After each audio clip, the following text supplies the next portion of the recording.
A very common definition of enterprise risk management is the process that companies use to identify, measure, manage, and disclose all key risks to increase value to stakeholders. Unfortunately, this doesn't provide enough guidance to develop a quality enterprise risk management program. You need a little bit more guidance.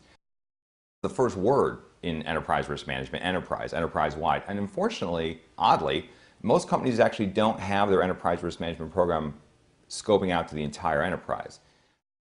Unfortunately, most companies focus all or most of their efforts just on the financial sources of risk, ignoring the strategic and operational. And there's some reasons why this occurs. One reason is there's a persistent myth that financial sources of risk are by far the most important for companies, and they can really focus on that mostly. And that's not true. Virtually every industry study I've seen, including some research that I directed and co-authored recently, showed that by far strategic is the largest source of risk. Almost 2/3 of the sources of risks come from strategic sources, and the next largest is operational, which is almost a third, leaving a small remainder for financial. Even for financial services companies, at most it looks like 15%, or only 1/7 of the sources of risk come from financial sources of risk. Multiple things happen differently than you expect. Some things go worse, some things go better. You need to look at both on an integrated basis.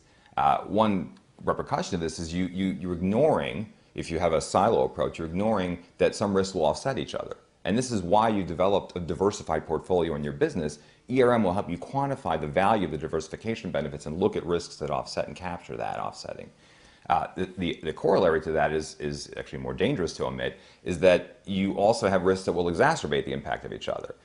There was a study called Value Killers that looked at a 10-year period, this predates the financial crisis, a 10-year period of the stock market, and looked at the largest losses. And they found that over 80% of these value killers were the result of 2 or more risks interacting at the same time. So if you're not capturing multiple risks occurring simultaneously, you're missing some of the things that can really kill the company. And this is pretty intuitive. It's kind of like a boxer could take one big punch on the chin, but it's really a combination punch, which could be 2 moderate punches that really could knock the company out. ERM must include decision making. And this is the word management in enterprise risk management. And oddly, this one is also skipped by many companies. They go through the work of doing risk identification, prioritization, risk measurement, quantification, and then they skip the risk decision-making step and they just report. They do risk messaging. They report the information to the board. Here's a heat map. Here's our top 10 list. Here's our red, yellow, green color coding for how it's going. And they actually skip the opportunity to make better risk return decisions using the ERM information.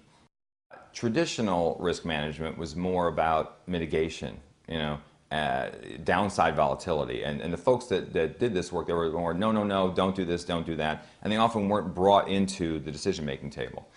In contrast, enterprise risk management balances risk and return management. Upside and downside volatility are both in scope. So risk-taking is in scope. And this is critical because it's the key linkage between risk and return.